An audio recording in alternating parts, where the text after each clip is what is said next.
মাংসটা একটু পেঁয়াজের সাথে ভেজে নিয়েছি, একটু ভালো করে ভেজে নিয়েছি। আর এদিকে ভাত হচ্ছে রান্না,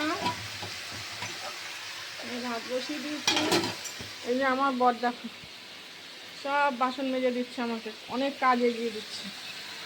এবারে এই যে মশলাটা করে রেখেছি বন্ধুরা, পুরো সব মশলা এটার ভেতরে আছে, পেঁয়াজ বাটা, লঙ্কা, আদা, রসুন, নুন, হলুদ সব আছে।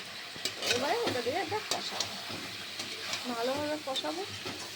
তাহলে টমেটোও দেওয়া আছে, একটু কাশ্মীরি লঙ্কার গুঁড়োও দিয়েছি কালারের জন্য।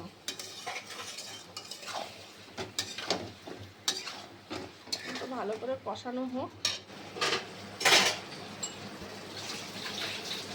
না বোতলটা দেখো, সব জলের বোতল খালি, সব ভরে দেবে।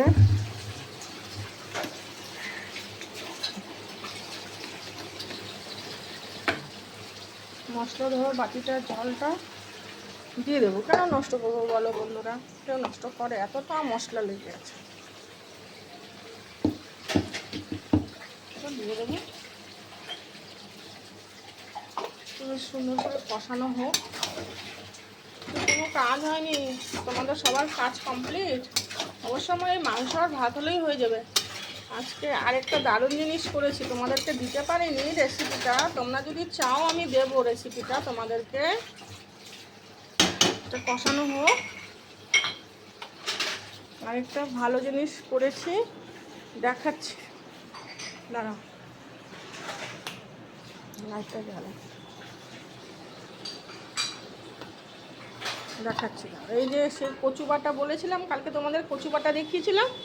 এই যে কচু বেটে একটু কড়াইতে সাঁতলে রেখে দিয়েছি, নুন হলুদ মিষ্টি স্বাদ মতো দিয়েছি। দারুণ খেতে হবে গরম ভাতের সাথে, জাস্ট ফাটাফাটি।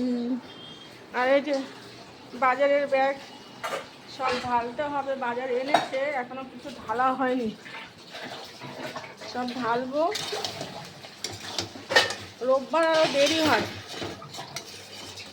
এমনি দিনের থেকে।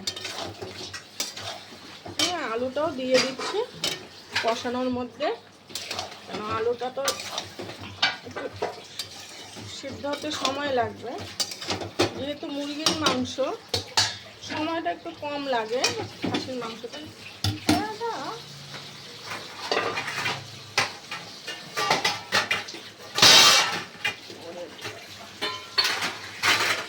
এবার একটা ঢাকা দিয়ে দিই, এটা ঢাকা থাক, ঠিক আছে।